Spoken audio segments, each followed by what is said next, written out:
미국의 독립선언문은 1776년 7월 4일에 선포가 되었습니다. 그래서 지금 미국은 7월 4일을 독립기념일로 지키고 있지요. 여러분, 그런데 독립선언문을 발표한 그날 독립이 되었습니까? 그렇지 않습니다. 당시 미국은 영국의 식민 지하에서 영국 정부와 크고 작은 충돌을 계속 경험하고 있었습니다. 그러다가 1775년 4월 19일에 미국 민병대와 영국군 사이에 전투가 벌어졌지요. 렉싱턴 전투입니다. 그리고 1776년 7월 4일에 미국 13개 주 대표들이 필라델피아주에 모여서 독립선언문에 서명하고 발표하게 되었습니다. 필라델피아주 하원 인디펜던스 홀이라는 곳에 모였습니다. 독립은 선언했으나 그 이후 본격적인 피비린내 나는 전쟁이 시작되었고 1783년 9월 3일에야 비로소 독립을 인정받고 자유를 얻게 되었습니다. 당시 미국은 독립선언을 했지만은 전쟁이라는 고통의 시간을 통과하지 않으면 안 되었습니다. 아브라함은 하나님의 소명을 받아 과감하게 고향과 친척과 아버지의 집을 떠나 갈 바를 알지 못하는 믿음의 여행을 시작했지요. 아브라함 역시 떠나라는 하나님 말씀에 순종한 직후부터 고생이 시작되었습니다. 아브라함은 그 모든 고난의 여정을 통과하면서 끝까지 믿음을 지킴으로 마침내 믿음의 조상의 반열에 오르게 되었습니다. 미국의 독립선언, 전쟁, 그리고 승리. 아브라함의 순종의 선언, 고난, 그리고 영적 승리. 이 두 역사 속에 일종의 공통점이 있는 것 같습니다. 당시 식민 치하에 있던 미국이 강력한 군사력을 가진 영국과의 전쟁을 어떻게 견뎌내었을까요? 그들은 독립이라고 하는 꿈과 목표를 바라보며 견디지 않았을까요? 그들에게 독립은 전쟁의 고난을 뚫고 나가게 해준 중요한 모티브가 되었을 것입니다. 아브라함과 사라는 가나안 땅에서의 고난의 여정을 어떻게 이겨냈을 것 같습니까? 그들은 하나님이 주신 약속과 소명을 바라보며 매일의 삶을 견뎌내었을 것입니다. 그렇습니다. 소명은 꿈이며 그 꿈은 우리의 삶의 동기가 됩니다. 성도는 하나님이 주신 꿈에 이끌림받는 삶을 살아가는 것입니다. 오늘 본문은 믿음의 삶의 또 다른 여러 가지 모습들을 우리에게 알려줍니다. 첫째로 믿음을 따라 죽었으며 그랬습니다. 오늘 본문은 앞에서 언급한 아벨과 에녹과 노아 그리고 아브라함과 사라의 믿음의 특징적인 모습들을 다시 요약해주고 있는 것 같습니다. 그 첫 번째는 믿음을 따라 죽었으며 라는 말씀입니다. 이것은 믿음으로 살고 믿음을 끝까지 지키다가 죽었다는 말씀이지요. 여러분, 믿음의 삶은 여행과도 같고 경주하는 것과도 같지 않습니까? 디모데후서 4장 6절에서 8절까지 말씀입니다. 전제와 같이 내가 벌써 부어지고 나의 떠날 시각이 가까웠도다. 나는 선한 싸움을 싸우고 나의 달려갈 길을 마치고 믿음을 지켰으니 이제 후로는 나를 위하여 의의 면류관이 예비되었으므로 주 곧 의로우신 재판장이 그날에 내게 주실 것이며 내게만 아니라 주의 나타나심을 사모하는 모든 자에게 도니라 그랬습니다. 여행과 경주에 비교될 수 있는 믿음의 삶의 특징은요, 시작과 끝이 있다는 것입니다. 여러분, 도착지가 있다는 것입니다. 여행자는 도착지까지 완주해야 하지요.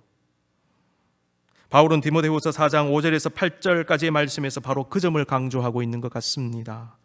믿음은 도착지까지 완주해야 그 믿음이 완성이 됩니다. 아울러 완주하고 난 후에는 상급이 주어집니다. 바울은 그것을 의의 면류관으로 표현하고 있습니다. 믿음은 가지는 것도 중요하지요. 그런데요, 믿음을 지키는 것도 중요합니다. 특별히 믿음의 인생은 완주하는 것이 매우 중요합니다. 성경은 많은 이들이 중도의 믿음을 포기할 수 있음을 경고합니다. 히브리서 10장 39절입니다. 우리는 뒤로 물러가 멸망할 자가 아니요 오직 영혼을 구원함에 이르는 믿음을 가진 자니라 그랬습니다. 바울은 갈라디아서 3장 3절 말씀에서 너희가 이같이 어리석으냐 성령으로 시작하였다가 이제는 육체로 마치겠느냐. 성령으로 시작했으면 성령으로 마쳐야 되는데 성령으로 시작해놓고 성령으로 마치지 못하고 육체로 마치면 되겠느냐는 말씀입니다. 힘든 인생 살다 보면 믿음을 포기하고 싶은 충동이 올 때가 있습니다. 어떤 분들은 아예 신앙생활을 중단하고 교회 생활을 접어버리는 분들도 있죠. 그와 함께 비록 믿음 자체는 버리지 않더라도 어느 순간 신앙적인 열의를 잃어버릴 수도 있고 주의 몸된 교회를 적극적으로 섬기고 봉사하는 것이 왠지 싫어지거나 귀찮아지는 마음이 들 때도 있을 것입니다. 이렇게 어느 순간 열심을 상실하고 무기력한 마음이 들고 포기하고 싶은 충동이 생기는 것은 신앙생활뿐만 아니라 우리의 삶의 다양한 영역에서 일어날 수 있습니다. 성도는 때때로 밀려드는 이러한 포기의 충동, 무력감, 의욕 상실을 이겨내야 됩니다. 성경에 기록된 믿음의 사람들은 그 충동과 유혹을 이겨낸 사람들로 나타납니다. 그리고 끝까지 믿음을 지키며 이를 악물고 신앙의 결승선, 인생의 결승선을 통과한 사람들입니다. 그들은 믿음을 따라 죽은 사람들입니다. 믿음을 지키며 죽은 사람들입니다. 끝까지 간 사람들입니다. 우리도 그러한 삶을 살아야 합니다. 어려운 현실이지만 힘을 내어 여러분의 믿음의 삶을 끝까지 살아내실 수 있기를 바랍니다. 둘째로, 믿음의 사람은 소명과 꿈을 따라가는 사람입니다. 우리는 지난주에 아브라함의 믿음의 순종은 그의 인생의 반전을 가져다 주었음을 묵상했습니다. 하나님의 소명을 받은 아브라함은 하나님의 꿈을 받고 그 꿈을 쫓는 인생이 되었지요. 여러분이요, 하나님은 새로운 꿈을 꾸었기 때문에 75세의 나이에도 인생의 새로운 도전을 시작할 수 있었던 것입니다. 그 꿈 때문에. 꿈을 쫓는 사람이 인생의 반전을 경험합니다. 믿음의 사람들은 소명과 꿈을 보는 사람이라는 깨달음은 13절을 통해서 얻을 수 있습니다. 약속을 받지 못하였으되 그것들을 멀리서 보고 환영하며.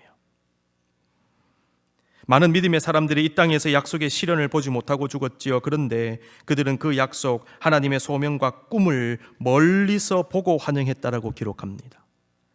멀리서 보고 환영했다는 말씀은 하나님의 약속을 기억하며 하나님이 주신 소명의 그 꿈을 바라보며 살았다는 것을 의미합니다. 멀리서 보고 환영했다. 손에 잡히진 않습니다. 지금 실현되는 것은 아닙니다. 근데 멀리서나마 보고 환영하고 기뻐한 것이죠. 꿈을 바라본 것입니다. 우리는 지금 우리 나름의 소명을 받았고 지금도 받고 있음을 알아야 합니다. 소명받은 성도는 주님의 꿈을 꾸는 사람들입니다. 여러분의 소명과 여러분의 꿈은 무엇입니까? 여러분 그것을 지금 쫓아가는 삶을 살고 있습니까? 어떤 사람들은 꿈이 없다, 무엇을 해야 할지 모르겠다, 어느 길로 가야 할지 모르겠다라고 얘기합니다. 지금 많은 젊은이들이 꿈이 없이 살아갑니다. 그러니 되는 대로 사는 것입니다. 여러분 꿈이 없으면요, 사람이 되는 대로 살아요. 여러분 그런데 엄밀히 말하면 꿈이 없는 것이 아니라 꿈을 발견하지 못한 것이겠지요. 없는 것하고 못 보는 것하고는 다릅니다. 우리는 모두 하나님의 형상대로 하나님의 목적대로 지음받았습니다. 하나님의 목적은 하나님의 소명이며 꿈을 의미합니다. 우리는 그 꿈을 꾸어야 합니다. 그래서 믿음을 가지고 성령 받은 사람은 소명을 확인하고 꿈을 가지는 것입니다. 믿음의 사람, 성령의 사람은요, 꿈의 사람이 됩니다. 몇 번 제가 강조한 말씀입니다. 요엘서 2장 28절입니다. 그 후에 내가 내 영을 만민에게 부어주리니 너희 자녀들이 장래일을 말할 것이며 너희 늙은이는 꿈을 꾸며 너희 젊은이는 이상을 볼 것이다. 성령 받았는데 꿈이 없다고 말할 수 없습니다. 뭔가 잘못된 것입니다. 성령 받고 믿음 생활하면요, 꿈을 꿀 수밖에 없습니다. 성령은 꿈의 영입니다. 꿈이 있는 사람은 소망을 가지지요. 소망이 있는 사람이 낙심을 극복합니다. 그래서 실패도 다시 일어나는 것입니다. 소망이 있기 때문에. 그리고 소망 가운데 즐거워합니다. 그래서 바울은 로마서 12장 12절 말씀에서 소망 중에 즐거워하며 환난 중에 참으며 기도에 항상 힘쓰며 라고 말씀했습니다. 이 모든 것이 성령의 역사입니다. 그래서 성도는 성령으로 승리하는 것입니다. 고단한 일상의 삶을 버티며 힘차게 나갈 수 있는 비결, 꿈과 소망을 가지는 것입니다. 그리고 소명을 찾는 것입니다. 꿈은 현재의 삶을 지탱하게 해주는 것입니다. 그리고 꿈은 미래에 투자하게 하는 것입니다. 삶이 힘들더라도 낙담과 절망과 우울의 수렁에 빠지지 마십시오. 우리에게는 아직 생명이 있지 않습니까? 우리에게는 아직 시간이 있지 않습니까? 기회가 있습니다. 우리보다 더 열악한 상황 속에서도 희망을 잃지 않고 이를 악물며 하루하루를 사는 사람들도 많은데 우리는 여전히 많은 것들이 있음에도 불구하고 왜 낙담하고 왜 불평하고 왜 그리 비관적입니까? 무엇보다도 우리에게는 주님께서 주신 꿈이 있지 않습니까? 꿈을 바라보니 미래를 보고 미래를 보니 오늘을 다르게 살 수 있는 것입니다. 여러분, 미래를 보는 사람은요, 오늘을 달리 삽니다. 그 미래 때문에. 약속을 받지 못하였으되 그것들을 멀리서 보고 환영하며. 믿음의 사람은 소명과 꿈을 쫓는 사람입니다. 셋째로 믿음의 사람은 하나님의 꿈을 따라가는 사람, 그런데 그 사람들은 하나님의 말씀을 따라가는 사람들로 나타납니다. 창세기 12장 4절입니다. 이에 아브라함이 여호와의 말씀을 따라갔고. 소명받았지요. 그 다음 아브라함의 행동을 보십시오. 말씀을 따라갔고. 이렇게 되어 있습니다. 롯도 그와 함께 갔으며 아브라함이 하란을 떠날 때에 75세였더라. 세속적 꿈만 꾸는 사람은요, 세상의 소리에만 귀를 기울여요. 그러나 하나님의 꿈을 쫓는다면 하나님의 말씀을 듣습니다. 이게 결정적인 차이입니다. 우리는 믿음의 사람 아브라함이 하나님의 말씀을 따라갔음을 깊이 묵상해야 됩니다. 우리는 아브라함도 몇 가지 큰 실수를 저질렀음을 잘 알고 있습니다. 그 중에 하나가 사라의 몸종 하갈을 통해 이스마엘을 낳아버린 것이죠. 그런데 성경을 보면요, 그 실수는 하나님 말씀 듣지 않고 사라의 말을 들었기 때문에 발생한 것이라고 기록합니다. 창세기 16장 2절입니다. 사레가 아브라함에게 이르되 여호와께서 내 출산을 허락하지 아니하셨으니 원하건대 내 여종에게 들어가라. 내가 혹 그로 말미암아 자녀를 얻을까 하노라 하매 아브라함이 사레의 말을 들으니라. 우리는 이스마엘이 태어남으로 아브라함의 가정에 큰 갈등과 고통이 임했음을 잘 알고 있습니다. 엄청난 고통이 임했습니다. 그러한 고통은 하나님 말씀이 아니라 사람의 생각과 말을 따랐기 때문에 온 것입니다. 사라는 여호와께서 내 출산을 허락하지 아니하셨으니라고 지금 단정을 지어버렸어요. 하나님은 분명히 약속하셨는데 자기 스스로가 아니라고 단정 짓고 포기해버린 것입니다. 여러분, 하나님이 포기하지 않았는데 우리가 그냥 포기하는 수가 있습니다. 조심하셔야 됩니다. 하나님은 포기하지 않았습니다. 그런데 사라 자신이 지금 포기해버린 것이죠. 그러니까 하나님께서 명하지 않은 행동을 지금 취하고 있는 것입니다. 그들은 나이는 들어가는데 하나님은 자녀를 주시지 않으니 조바심이 들었을 것입니다. 우리가 처한 힘든 상황이요, 우리의 믿음과 영성을 흔들 수 있음을 늘 주의하셔야 합니다. 상황이 우리의 믿음을 흔들고 영성을 흔들어 버립니다. 말씀을 따르지 않고 기도 없이 성령의 인도하심을 받지 않은 상황에서 처해 있는 현실이 주는 압박감 때문에 조바심을 이기지 못하고 충동적으로 결정할 때 많은 경우에 문제가 발생하고 그 문제가 주는 고난은 결국은 내가 지고 가야 돼요.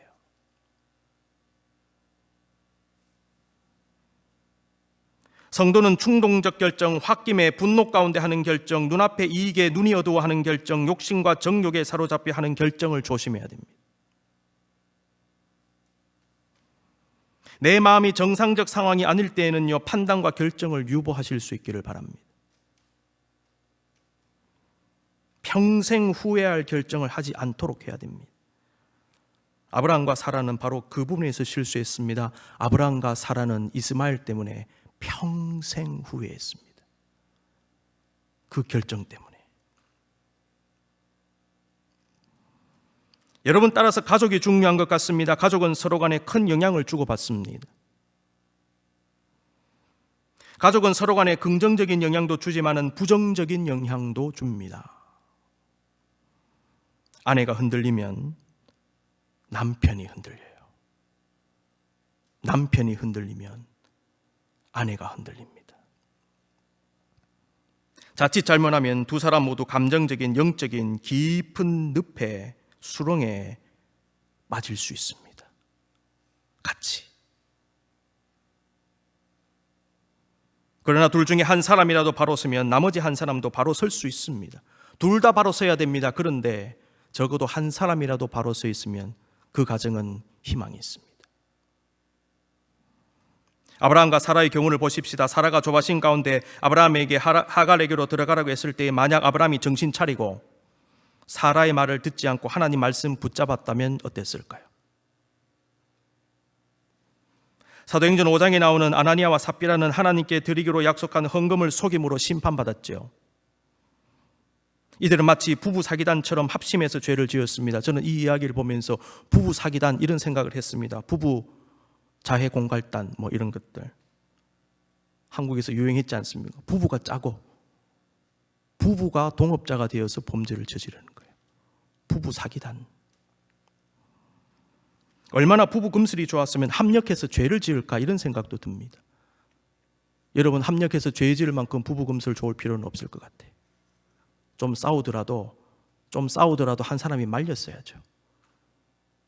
여러분, 쓸데없는데 부부 금술 좋으면 안 됩니다. 아나니아와 삽비라처럼. 여보, 이렇게 하면 안 됩니다. 이건 죄입니다. 돌이키십시다. 포기하십시다. 둘 중에 한 명이라도 그렇게 말했다면 그 가정 어땠을까 하는 생각을 해봅니다. 아담과 하와도 마찬가지입니다. 하와가 뱀에게 유혹당하고 하와는 아담을 유혹하여 같이 선악과를 먹었지요. 만약 그들이 하나님 말씀 드렸다면 둘 중에 한 사람이라도 달리 생각했다면 어땠을까요? 결국 둘이 똑같았기 때문에 죄를 짓는 것입니다. 핵심은 하나님 말씀 듣는 것입니다. 그리고 그렇게 되도록 서로 돕고 세워주고 잡아줘야 됩니다. 같이 흔들리면 안 됩니다. 부부가 판단이 어려우면 기도 가운데 도움을 요청하십시오. 그 도움은 여러분이 합당한 판단과 결정을 하는데 영향을 줄 것입니다. 영적인 도움을 주는 멘토는 내가 보지 못하는 것을 보게 하고 다른 관점으로 볼 수 있도록 도움을 줍니다. 결국 하나님 말씀에 따라 결정하도록 하나님과 나를 연결시켜주는 역할을 하는 것입니다. 멘토가. 그래서 영적 멘토가 중요합니다. 지금 여러분의 삶의 기준, 판단의 기준은 무엇입니까? 세상의 소리, 사람의 소리, 나 자신의 소리가 아니라 믿음의 사람은 하나님 말씀을 따라가야 합니다. 네 번째로, 실수한 후에 성숙되어진 아브라함과 사라의 모습도 발견합니다. 흥미롭게도 오늘 본문 히브리서 11장 11절에는요, 실수한 사라의 모습과는 다른 모습이 기록되어 있지요. 믿음으로 사라 자신도 나이가 많아 단산하였으나 잉태할 수 있는 힘을 얻었으니 이는 약속하신 이를 미쁘신 줄 알았음이라. 그러면서 히브리서 기자는 사라를 믿음의 조상의 반열로 올려버리죠. 근데 우리는 지금까지 사라의 실수를 얘기했지 않습니까? 이 두 개가 지금 충돌하는 것 같아요. 오늘 본문 말씀은요, 사라가 이스마엘을 낳고 난 다음에 다시 하나님으로부터 들은 약속을 붙잡았다는 말씀입니다. 실수 그 다음에 일어난 일을 기록하고 있습니다. 아브라함이 이스마엘을 낳은 이야기는 창세기 16장에 기록되어 있는데 하나님은 그 이후에 아브라함이 99세가 되고 사라가 90세가 되었을 때 다시 약속을 주셨어요. 그리고 그때 아브라함의 이름을 아브라함으로 바꾸십니다. 아브라함은 그 아버지는 존귀하시다 혹은 존귀한 아버지라는 뜻의 이름이지요. 그런데 여러 민족의 아버지, 열국의 아버지란 이름의 아브라함으로 이때 바꾸어 주셨어요. 사레라는 이름도 사라로 바꾸셨죠. 사레는 나의 공주, 여주인이라는 뜻인데요, 여러 민족의 여주인이라는 뜻의 사라로 이때 바꾸어 주셨습니다. 한 가정의 아버지, 어머니 정도가 아니고 민족의 아버지, 어머니로 격상시켜 주신 것입니다. 물론 90세가 되었을 때 사라가 그 말을 들었을 때 아들을 낳는다는 그 이야기를 듣고는 황당한 마음에 웃었다라고 성경은 기록합니다. 그래서 하나님은 그 웃음을 보시고 아들의 이름을 이삭이라고 지으신 것입니다. 이삭이란 이름의 뜻은 웃음이라는 얘기입니다. 네가 내 말 듣고 웃었느냐? 그래, 네 아들 이름은 웃음이다, 이삭이다. 하나님 재미있으신 분이십니다. 여러분, 중요한 것은 사라는 비록 실수가 있었지만 그녀의 믿음은 성숙해 갔다는 것입니다. 그리고 하나님의 약속을 붙잡았습니다. 오늘 본문은 그렇게 변화되어진 사라의 믿음의 모습을 기록한 것입니다. 하나님의 꿈과 소망을 품은 믿음의 사람은 성숙되어 가야 합니다. 아브라함과 사라는 단순에 훌륭한 믿음의 사람이 된 것이 아닙니다. 하나님의 은혜 가운데 수많은 연단을 거쳐 깨어지면서 믿음의 사람으로 형성되어져 갔던 것입니다. 요한일서 3장 3절에 이런 말씀이 있습니다. 주를 향하여 이 소망을 가진 자마다 그의 깨끗하심과 같이 자기를 깨끗하게 하느니라. 주님 닮아가는 삶, 바뀌어가는 삶, 믿음의 삶입니다. 우리는 계속해서 새로워지고 긍정적으로 바뀌어지고 있습니까? 아니면 더 낡아지고 부정적으로 변해가고 있습니까? 마지막 5번째입니다. 믿음의 사람은 더 나은 본향을 사모합니다. 16절 말씀, 그들이 이제는 더 나은 본향을 사모하니. 믿음의 사람은 하나님께서 주신 이 땅에서의 소명과 꿈을 쫓아 살지요. 그러나 그들은 이 땅에서의 꿈만 바라보지 않습니다. 그 너머에 있는 것을 바라봅니다. 그것은 바로 그가 들어갈 더 나은 본향이다 그랬습니다. 오늘 본문은 더 나은 본향은 하늘에 있다라고 말씀하지요. 16절 다시 읽겠습니다. 그들이 이제는 더 나은 본향을 사모하니 곧 하늘에 있는 것이라. 가나안 땅은 소명의 땅이었지요. 약속의 땅이었죠. 그런데 그걸 바라봤습니다. 그런데 거기에 고착되지 않았습니다. 그 너머에 있는 것까지 바라봤다는 겁니다. 하늘에 있는 땅, 더 나은 본향. 이러므로 하나님이 그들의 하나님이라 일컬음 받으심을 부끄러워하지 아니하시고 그들을 위하여 한 성을 예비하셨느니라. 아울러 오늘 본문은 더 나은 본향을 사모하는 믿음의 사람들이 가졌던 자기 정체성 하나를 소개합니다. 그것은 바로 나그네 의식입니다. 히브리서 11장 9절 10절 13절입니다. 믿음으로 그가 이방의 땅에 있는 것 같이 약속의 땅에 거류하여 동일한 약속을 유업으로 함께 받은 이삭 및 야곱과 더불어 장막에 거하였으니 이는 그가 하나님이 계획하시고 지으실 터가 있는 성을 바랐습니다. 이 사람들은 다 믿음을 따라 죽었으며 약속을 받지 못하였으되 그것들을 멀리서 보고 환영하며, 그 다음 중요하지요, 또 땅에서는 외국인과 나그네임을 증언하였으니. 그가 이방의 땅에 있는 것 같이, 무슨 말입니까? 내 집처럼 여기지 않았다는 것입니다. 내 고향 땅처럼 여기지 않았다는 것입니다. 약속의 땅에 거류하여 나그네처럼 살았다는 얘기죠. 장막에 거하였으니라고 했습니다. 여러분, 장막은요, 임시거처입니다. 나그네는 장막을 치고 살다가 옮겨야 될 때 철거하고 바로 이동하는 사람들이 나그네입니다. 그들이 가나안 땅에 들어갔습니다. 그런데요, 거기서도 나그네처럼 살았다는 것입니다. 장막에 거주했다는 것입니다. 그 이유가 무엇일까요? 하나님이 계획하시고 지으실 터가 있는 성을 바랬기 때문에. 16절에서 그 성이란 더 나은 본향으로 표현되고 있죠. 그것은 하늘나라입니다. 아브라함은 더 나은 본향을 바라보며 이 땅에서는 철저하게 나그네 의식을 가지고 살았다는 말씀입니다. 오늘 본문은 더 나아가서 약속의 땅으로 나아가고 더 나은 본향을 사모하는 믿음의 사람들이 경험할 수 있는 유혹도 말씀하고 있습니다. 그것은 바로 다시 돌아가고 싶은 마음입니다. 더 나은 본향이 아니라 이 땅을 본향 삼고 싶은 마음입니다. 15절 말씀, 그들이 나온 바 본향을 생각하였더라면 돌아갈 기회가 있었으려니와. 이때 본향이란 아브라함에게는 하란이나 갈대아인의 우르였을 것입니다. 아브라함은 힘들고 어려울 때마다 자신의 본향으로 돌아가고 싶지 않았을까요? 이런 생각을 했을 것 같아요. 내가 왜 이 타국에서 이 고생하고 있는가 지금? 고향으로 돌아가면 가족도 있고 원래 가지고 있던 삶의 터전도 있고 어느 정도의 기득권도 있으니 다시 쉽게 정착하고 풍요롭게 그리고 사람들과 재미나게 살 수 있지 않을까라는 생각을 왜 안 했겠습니까? 여러분, 한마디로 하나님의 소명과 꿈을 포기하고 그냥 현실에 안주하고 싶은 유혹 아니겠습니까? 소명이고 꿈이고 뭐고 다 필요 없다. 그냥 난 본향 돌아가겠다. 좀 편안하게 살자. 이런 생각이에요. 아울러 약속의 땅을 본향처럼 생각하면 그냥 그 땅에 매이고 싶은 유혹도 들었을 것입니다. 이것은 좀 더 차원 높은 유혹입니다. 많은 분들이요 교회 열심히 섬깁니다. 많은 목사님들이 교회 열심히 수십 년간 모든 것을 헌신하고 섬겼는데 마지막에 실수하는 이유가요, 거기를 본향 삼아버렸기 때문이 아닌가 싶어요. 약속의 땅으로 간 건 좋습니다. 열심히 했습니다. 믿음 지켰습니다. 그런데 거기가 본향인 것처럼 착각해버리는 것이죠. 더 나은 본향으로 나가야 되는데, 그래서 실컷 잘하다가 거기에 탁 매여버리는 겁니다. 그래서 왜곡되고 실수하고 죄 짓는 게 아닌가 싶어요. 그런데 그 유혹까지 넘어서는 게 진짜 믿음이죠. 더 나은 본향, 하늘나라를 바라는 것입니다. 근데 아브라함이 그런 삶을 살았다는 것입니다. 이스라엘 백성도 마찬가지입니다. 출애굽한 이스라엘 백성들은 힘들 때마다 그들이 본향처럼 여긴 애굽을 그리워했습니다. 적어도 애굽은 먹고 사는 문제는 해결해 주었다고 생각하지 않았습니까? 그러니 고난을 경험할 때 가나안으로 가는 것을 포기하고 그냥 돌아가고 싶은 충동을 계속 느꼈습니다. 그래서 오늘 본문은 그들이 나온 바 본향을 생각하였더라면 돌아갈 기회가 있었으려니와 이렇게 말씀하고 있는 거예요.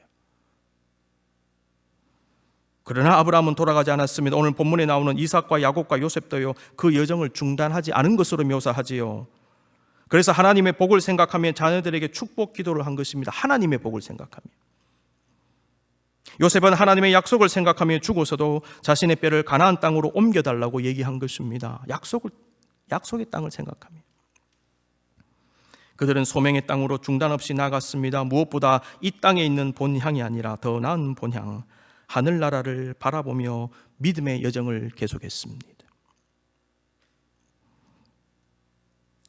김우수라는 이름을 가진 어느 크리스찬의 이야기를 소개하고 설교를 마무리하겠습니다. 이분은 한 달에 한 70만 원 받는 중국 음식점 배달부로 일하셨던 분입니다. 김우수 씨는 창문도 없는 1.5평짜리 고시원 쪽방에 저렇게 살면서 월급 70만 원 쪼개어 5명의 불우한 어린이들을 도왔다고 합니다.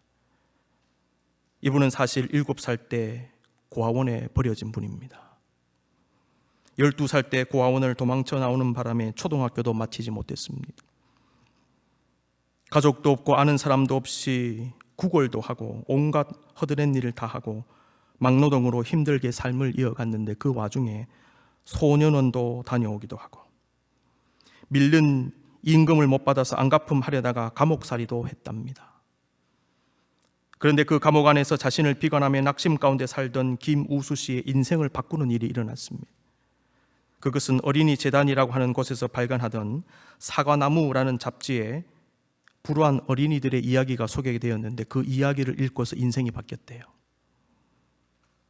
김우수 씨는 그 아이들의 이야기를 접한 후에 이제는 제대로 살아야 되겠다라는 생각이 들더랍니다. 그리고 출소한 이후에 중국집 배달하면서 가난한 아이들을 돕기 시작합니다. 그리고 누구보다도 열심히 성실하게, 그리고 자기보다 못하다고 생각되는 불우한 아이들을 후원하며 최선을 다해 새로운 인생을 살아갑니다. 그러나 너무나 안타깝게도 2011년 어느 날 김우수 씨는 오토바이를 타고 배달을 가다가 교통사고를 당합니다. 그리고 54세의 나이로 하늘나라로 떠났습니다. 그는 평소에 들어놓은 종신보험도 모두 아이들에게 가도록 이미 조치를 취해 놓았다고 합니다. 내가 죽거든 이 돈을 아이들에게 주십시오. 그는 고아였기 때문에요, 아무도 장례를 치러줄 사람이 없었대요. 영안실에 시신이 얼마간 그냥 있었답니다. 장례 치러줄 사람이 없는 거예요. 그 소식을 들은 어린이 재단에서 장례를 맡아 주관해 주었답니다. 이분의 이야기는 철가방 우수씨라는 이름의 영화로도 제작되어서 2012년에 개봉이 되었습니다. 너무나 가난하고 가족도 없고 소망도 없는 김우수 씨는 어떻게 새로운 삶을 살게 되었을까요? 그가 감방에서 발견한 불우한 어린이들은 하나님이 그에게 주신 일종의 소명과 꿈이 아니었을까 생각해 봅니다. 그런 아이들을 돕는 꿈을 발견함으로 인생이 달라진 거예요. 그에게도 꿈이 생기니 소망이 생겼고, 소망 가운데 열심히 최선을 다해 자신의 인생길을 달려갑니다. 그는 비록 풍족하지는 못했지만은 나눔의 기쁨을 누렸고, 고아였지만은 자신이 돕는 아이들로 인해, 그리고 그 아이들이 보낸 감사의 편지들로 인해 외롭지 않았고, 고된 일상을 보내야 했지만은 그의 마음은 보람과 즐거움을 느끼며 하루를 살았던 사람입니다. 김우수 씨는 자기가 발견한 이 땅에서의 소명과 꿈을 바라보면서 동시에 하나님께서 준비하신 더 나은 본향을 바라보며 포기하지 않고 자신의 믿음의 길을 걸어간 사람이 아닐까 생각해 봅니다. 여러분, 이런 인생도 있습니다. 70만 원 받아 그것을 5명의 아이들에게 쪼개어 나누어 주는 삶을 살았던, 그것을 자신의 소명이요 꿈으로 여기며 새로운 인생을 살았던 이런 분들도 있습니다. 사랑하는 성도 여러분, 지금 우리는 어떤 인생을 살고 있습니까? 여러분은 지금 무슨 소명과 꿈을 가지고 어떤 모습으로 누구의 말을 들으며 살고 있습니까? 여러분 지금 어디를 향하여 나아가십니까? 믿음의 여정이 비록 힘들어도 버티십시다.